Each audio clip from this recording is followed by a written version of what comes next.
ಕರ್ನಾಟಕ ಸರ್ಕಾರ ಗೃಹ ಇಲಾಖೆ ಮತ್ತು ನಮ್ಮ ಬೆಂಗಳೂರು ನಗರ ಪೊಲೀಸ್ ಕಮಿಷನರೇಟ್ ವ್ಯಾಪ್ತಿನಲ್ಲಿ ಬೆಂಗಳೂರು ನಗರದಲ್ಲಿ ವಾಸವಿರುವ ಅಕ್ರಮ ಬಾಂಗ್ಲಾದೇಶದ ಪತ್ತೆಗಾಗಿ ವಿಶೇಷ ಕಾರ್ಯಾಚರಣೆಯನ್ನು ಕೈಗೊಳ್ಳುವಂತೆ ಮಾನ್ಯ ಪೊಲೀಸ್ ಆಯುಕ್ತರಾದಂಥ ಶ್ರೀ ಸೀಮಂತ್ ಕುಮಾರ್ ಸಿಂಗ್ ಸಾಹೇಬರು ದಿನಾಂಕ 30/7/2026ರಲ್ಲಿ ಒಂದು ವಿಶೇಷವಾದಂತಹ ಒಂದು ಸುತ್ತೋಲೆಯನ್ನು ಜ್ಞಾಪನವನ್ನು ಹೊರಡಿಸಿರ್ತಾರೆ.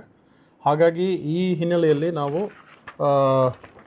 ವಿಶೇಷವಾದಂಥ ತಂಡಗಳನ್ನ ಮಾಡಿ ನಮ್ಮ ಆನೇಕಲ್ ತಾಲೂಕು ಮತ್ತು ನಮ್ಮ ಎಲೆಕ್ಟ್ರಾನಿಕ್ ಸಿಟಿ ವಿಭಾಗದ ಒಂದು 6 ಪೊಲೀಸ್ ಸ್ಟೇಷನ್ ವ್ಯಾಪ್ತಿನಲ್ಲಿ ಈಗಿನವರೆಗೂ ದಿನಾಂಕ 8/8/25ರಿಂದ 8/8/26 ಅಂದರೆ ಲಾಸ್ಟ್ 1 ಇಯರಲ್ಲಿ ನಾವು ಬಂಡೇಪಾಳ್ಯದಲ್ಲಿ, ಬೇಗೂರು, ಹುಳಿಮಾವು, ಎಲೆಕ್ಟ್ರಾನಿಕ್ ಸಿಟಿ, ಹೆಬ್ಬಗೋಡಿ ಮತ್ತು ಪರಪನಗರದಲ್ಲಿ ಸುಮಾರು 64 ಜನ ಅಕ್ರಮ ಬಾಂಗ್ಲಾದೇಶಿಗಳನ್ನ ನಾವು ಪತ್ತೆ ಹಚ್ಚಿ ಫಾರಿನರ್ಸ್ ಆ್ಯಕ್ಟಲ್ಲಿ ಅವ್ರ ಮೇಲೆ ಕೇಸನ್ನು ದಾಖಲು ಮಾಡಿ ಅವರನ್ನು ಬಾಂಗ್ಲಾದೇಶಿಗೆ FRRO ಮುಖಾಂತರ ಡಿಟೆನ್ಷನ್ ಸೆಂಟ್ರಿಗೆ ಕಳಿಸುವಂಥ ಕೆಲಸವನ್ನು ನಾವು ಮಾಡಿ ಸಕ್ಸಸ್ ಆಗಿ ಇವತ್ತುವರೆಗೂ ನಾವು 64 ಜನನ ನಾವು ಕಳಿಸಿದ್ವಿ.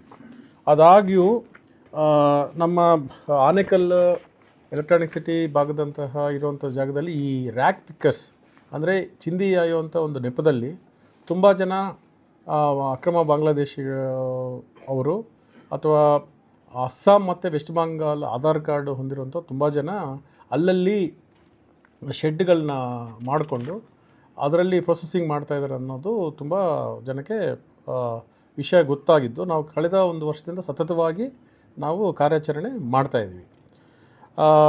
ಇವತ್ತು ದಿನಾಂಕ 8/8/2026ರಂದು ನಾವು ಬೆಳಗಿನ ಜಾವ 4 ಗಂಟೆಯಿಂದ ನಾವು ಸೌತ್ ಈಸ್ಟ್ ಡಿವಿಷನ್ ಮತ್ತು ವೈಟ್ಫೀಲ್ಡು ಮತ್ತು ಎಲೆಕ್ಟ್ರಾನಿಕ್ ಸಿಟಿನಲ್ಲಿ ಜಂಟಿಯಾಗಿ ನಾವೆಲ್ಲೊಂದು ಟೀಮ್ಸ್ ಫಾರ್ಮ್ ಮಾಡಿ ಬೆಳಗಿನ 4 ಗಂಟೆಯಿಂದ ನಾವು ವಿಶೇಷ ಕಾರ್ಯಾಚರಣೆ ಮಾಡಿದ್ವಿ. ಇದರಲ್ಲಿ ಬಂಡೇಪಾಳ್ಯದಲ್ಲಿ ಶಂಕಿತರನ್ನು 224 ಜನ, ಬೇಗೂರಲ್ಲಿ 339, ಎಲೆಕ್ಟ್ರಾನಿಕ್ ಸಿಟಿಲಿ 550, ಹೆಬ್ಬಗೋಡಿನಲ್ಲಿ 202, ಹುಳಿಮಾವಿನಲ್ಲಿ 219, ಪರಪನಗರದಲ್ಲಿ 355 ಅಂದರೆ 1909 ಜನನ ನಾವು ಬೆಳಗ್ಗೆಯಿಂದ ನಾವು ಅವ್ರನ್ನ ವಿಚಾರಣೆ ಮಾಡ್ತಾಯಿದ್ವಿ.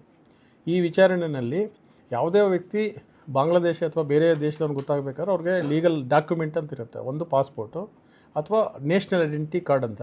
ನಾವು ಈ ಬಾಂಗ್ಲಾದೇಶ್ ಐಡೆಂಟಿಟಿ ಕಾರ್ಡ್ ಬಿನ್ ನಂಬರ್ ಅಂಥೇಳಿ ಆ ಆಧಾರದ ಮೇಲೆ ಈಗಿನ ಈಗ 2:30 ಸಮಯದ ಬೆಳಗ್ಗೆದಿಂದ ನಮಗೆ 15 ಜನ ಈಗ ಬಾಂಗ್ಲಾದೇಶರಂತ ನಮಗೆ ಗೊತ್ತಾಗಿದೆ.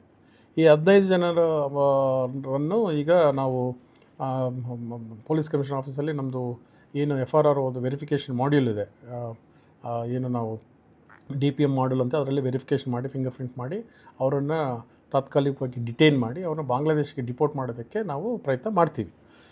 ಅದು ಬಿಟ್ಟು ಸಂಜೆ ಗಂಟ ಈಗ ಯಾರು ನಮ್ಮ ಜೊತೆ ಇರುವಂಥ 1900 ಜನ ಯಾರಿದ್ದಾರೆ ಅವರೆಲ್ಲರೂ ಸಹ ಪರ್ಸನಲ್ ಐಡೆಂಟಿಫಿಕೇಷನ್, ಅದರಲ್ಲಿ ಮಹಿಳೆಯರು, ಮಕ್ಕಳು ಮತ್ತು ದೊಡ್ಡವರು ಇದ್ದಾರೆ, ಟೇಕೆದಾರ್ಸ್ ಯಾರಿದ್ದಾರೆ ಅವರೆಲ್ಲರೂ ವೆರಿಫಿಕೇಷನ್ ನಡೀತಾ ಇದೆ.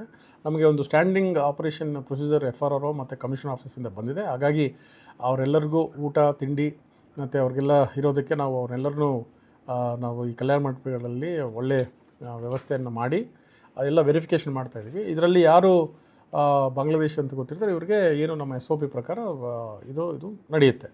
ಅದಲ್ಲದೆ ಎಲ್ಲಿ ಈಗ ಜನ ನಮಗೆ ಸಿಕ್ಕಿದ್ದಾರೆ 3 ಪ್ಲೇಸಲ್ಲಿ 23 ಪ್ಲೇಸ್ ಟೀಮ್ಸ್ ಇತ್ತು. ಇವತ್ತು ಟೋಟಲ್ 295 ಜನ ಆಫೀಸರ್ಸು ಇವತ್ತು ಆಪ್ರೇಷನಲ್ಲಿ ಇನ್ವಾಲ್ವ್ ಆಗಿದ್ದಾರೆ. ಟೋಟಲ್ 29 ಕಡೆ ರೈಡ್ ಮಾಡಿದ್ದೀವಿ. ಈ 29 ಕಡೆ ಲ್ಯಾಂಡ್ ಓನರ್ಸ್ ಯಾರಿದ್ದಾರೆ ಇವ್ರಿಗೆ ಅಕ್ರಮವಾಗಿ ನಿಲ್ಲಿಸೋದಕ್ಕೆ ಅವಕಾಶ ಕೊಟ್ಟು ಕರೆಂಟು ಮತ್ತು ಅವ್ರಿಗೆ ಇದು ಕೊಡ್ದಿರ ಅಲ್ಲಿ ಶೆಡ್ಗಳಲ್ಲಿ ತುಂಬ ಅಮಾನ್ಯವಾಗಿ ನಡೆಸ್ಕೊಂಡಿದ್ದಾರೆ. ಮತ್ತು ಹಜಾರ್ಡಿಯಸ್ ಕೆಮಿಕಲ್ಸು, ಪ್ಲಾಸ್ಟಿಕ್ಸು ಅದನ್ನೆಲ್ಲ ಪ್ರೋಸೆಸ್ ಮಾಡೋದು without license of the pollution control board ಇರ್ಬೋದು, GBA ಇರ್ಬೋದು, ಅಥವಾ ನಗರಸಭೆಗಳಿಂದ ಯಾವುದೋ ಪರ್ಮಿಷನ್ ಇಲ್ದಿರ ಈ ಕಸನ ಸೆಗ್ರಿಗೇಟ್ ಮಾಡ್ತಾಯಿದ್ದಾರೆ.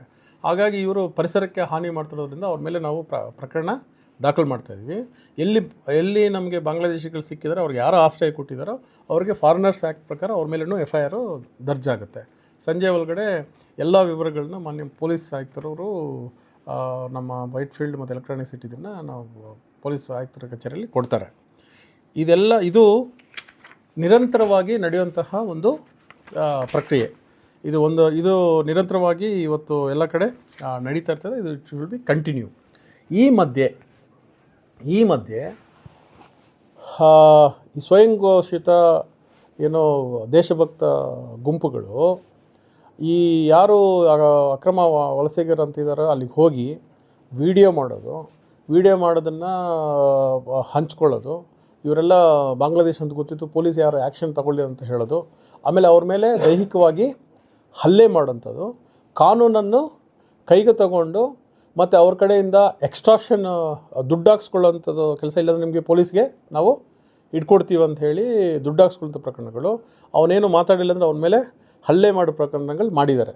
ಈಗಾಗಲೇ ನಾವು ಪರಪ್ಪನಗ್ರಹಾರ ಪೊಲೀಸ್ ಸ್ಟೇಷನಲ್ಲಿ ಈ ನಾಗೇಂದ್ರ ಅನ್ನೋರ ಮೇಲೆ ನಾಗೇಂದ್ರಪ್ಪನವ್ರ ಮೇಲೆ ಕೇಸು ದಾಖಲು ಮಾಡಿದ್ವಿ. ಅದೇ ರೀತಿ ವೈಟ್ ಫೀಲ್ಡಲ್ಲಿ ಸಹ ಅವ್ರ ಮೇಲೆ ಇದೇ ರೀತಿ ಕೇಸ್ಗಳೆಲ್ಲ ಆಗಿತ್ತು. ಸೊ ನಾವು ಈ ಮೂಲಕ ಸಾರ್ವಜನಿಕರಲ್ಲಿ, ಈ ಸಂಘಟನೆಗಳಲ್ಲಿ ವಿನಂತಿ ಮತ್ತು ಎಚ್ಚರಿಕೆ ಮಾಡೋದೇನೆಂದರೆ, ಇದು ಇಲ್ಲಿಗಲ್ ಮೈಗ್ರೆಂಟ್ಸ್ನ ಹುಡುಕೋದು ಕಳಿಸೋದು ಅಂಥದ್ದು ಒಂದು ಪ್ರೋಸೆಸ್ ಇದೆ.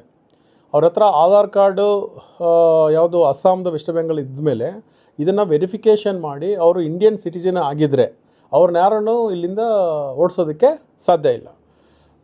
ಬಿನ್ ನಂಬರ್, ಬಾಂಗ್ಲಾದೇಶ್ ಐಡೆಂಟಿಫಿಕೇಷನ್ ನಂಬರಲ್ಲಿದ್ದರೆ ಅವ್ರನ್ನ ಡಿಪೋರ್ಟ್ ಮಾಡೋಕ್ಕೂ ಸಾಧ್ಯ ಇಲ್ಲ. ಇದರಲ್ಲಿ MHA ಅಂದರೆ ಕೇಂದ್ರ ಗೃಹ ಮಂತ್ರಾಲಯದ ತುಂಬ ಮಾನದಂಡಗಳು, ಪ್ರೊಸೀಜರ್ಸ್ ಇದೆ. ಕೇಂದ್ರೀಯ ಸಂಸ್ಥೆ ಆದಂಥ FRO ಅವರಿಂದಲೇ ಇವರೆಲ್ಲ ಡಿಪೋರ್ಟೇಷನ್ ಆಗಬೇಕಾಗಿದೆ. ಆಮೇಲೆ ಇವ್ರನ್ನೆಲ್ಲ ನಾವು ಡಿಪೋರ್ಟೇಷನ್ ಆಗಂಟ ಈಗ ಡಿಪೋರ್ಟೇಷನ್ ಸೆಂಟ್ರಲ್ಲಿ ಇಟ್ಕೊಳ್ಳೋದು, ಆರ್ಡರ್ ಮಾಡಿಸೋದು, ಇವ್ರನ್ನ ಪುಷ್ ಬ್ಯಾಕ್ ಮಾಡೋದು, BSF ಇಂದ ಕಳಿಸೋದು ತುಂಬ ಪ್ರೊಸೀಜರ್ ಇರುತ್ತೆ. ಇದು ನಿರಂತರವಾಗಿ ನಡೆಯುವಂಥ ಒಂದು ಪ್ರಕ್ರಿಯೆ. ಆ ಪ್ರಕ್ರಿಯೆಯಲ್ಲಿ ನಾವು ನಿರಂತರವಾಗಿ ಮಾಡ್ತಾ ಇರ್ತೀವಿ. ನಾನು ಹೇಳೋದೇನಂತ ಹೇಳಿದ್ರೆ, ಯಾರೂ ಕಾನೂನನ್ನು ಕೈಗೆ ತಗೊಳ್ಳಬಾರ್ದು. ನಿಮಗೆ ಅಕ್ರಮ ಬಾಂಗ್ಲಾದೇಶಿಗಳ ಬಗ್ಗೆ ಮಾಹಿತಿ ಇದ್ದರೆ ಜಿಯೋ ಲೊಕೇಶನ್ ಸಮೇತ ನೀವು ಅದನ್ನು ಸಂಬಂಧಪಟ್ಟ ಪೊಲೀಸ್ ಸ್ಟೇಷನ್ಗೆ ನೀವು ಇನ್ಫಾರ್ಮೇಷನ್ನು ಕೊಡಬೇಕು. ಪೊಲೀಸ್ ಸ್ಟೇಷನಲ್ಲಿ ಆಗಿಲ್ಲ, ನನಗೆ ಅಲ್ಲಿಂದನೇ ಕೊಡ್ತೀನಿ ಅಂತ ಹೇಳಿದ್ರೆ 112ಗೆ ಕಾಲ್ ಮಾಡಿ ಈ ಥರ ಶಂಕಿತರು ಇರೋದೇ ವೆರಿಫೈ ಮಾಡಿ ಅಂದರೆ ನಾವು ವೆರಿಫೈ ಮಾಡ್ತೀವಿ. ACP ಇದ್ದಾರೆ, DCP ಇದ್ದಾರೆ, ಕಮಿಷನರ್ ಆಫ್ ಪೊಲೀಸ್ ಇದ್ದಾರೆ, ಗೃಹ ಮಂತ್ರಾಲಯ ಇದೆ. ಎಲ್ಲಿ ಬೇಕಾದರೂ ನೀವು ಅರ್ಜಿ ಮುಖಾಂತರ ಇಡಬೇಕು. ನಾಗರಿಕರಿಗೆ ಅದು ಮುಕ್ತ ಅವಕಾಶ ಇದೆ. ಬಟ್ ಈ ವೆರಿಫಿಕೇಷನ್ ಮಾಡೋದು, ಡಿಪೋರ್ಟೇಷನ್ ಮಾಡೋದು ನಮ್ಮ ಕೆಲಸ. ಸೊ ನಾವು ಮಾಡೋಂಥ ಕೆಲಸದಲ್ಲಿ ಕಾನೂನನ್ನ ಏನು ಪರಿಪಾಲನೆ ಮಾಡಬೇಕು ನಾವು ಮಾಡ್ತೀವಿ, ನಾವು ಮಾಡ್ತಾಯಿದ್ವಿ. ಈ ಹಿಂದೆನೂ ನಿಮಗೆ 1 ವರ್ಷದ ಫಿಗರ್ಸ್ ನಿಮಗೆ ಕೊಟ್ಟಿದ್ದೀನಿ. ಕಂಟಿನ್ಯೂಸ್ಲಿ ನಮ್ದು ಆಗ್ತಾ ಇರುತ್ತೆ. ಹಾಗಾಗಿ ಯಾರೂ ಸಹ ಕಾನೂನನ್ನು ಕೈಗೆ ತಗೊಳ್ಬಾರ್ದು. ಕಾನೂನನ್ನು ಕೈಗೆ ತಗೊಳ್ಳೋರ ಮೇಲೆ ನಿರ್ದಾಕ್ಷಿಣ್ಯವಾದಂಥ ಕ್ರಮ ತಗೊಳ್ತೀವಿ.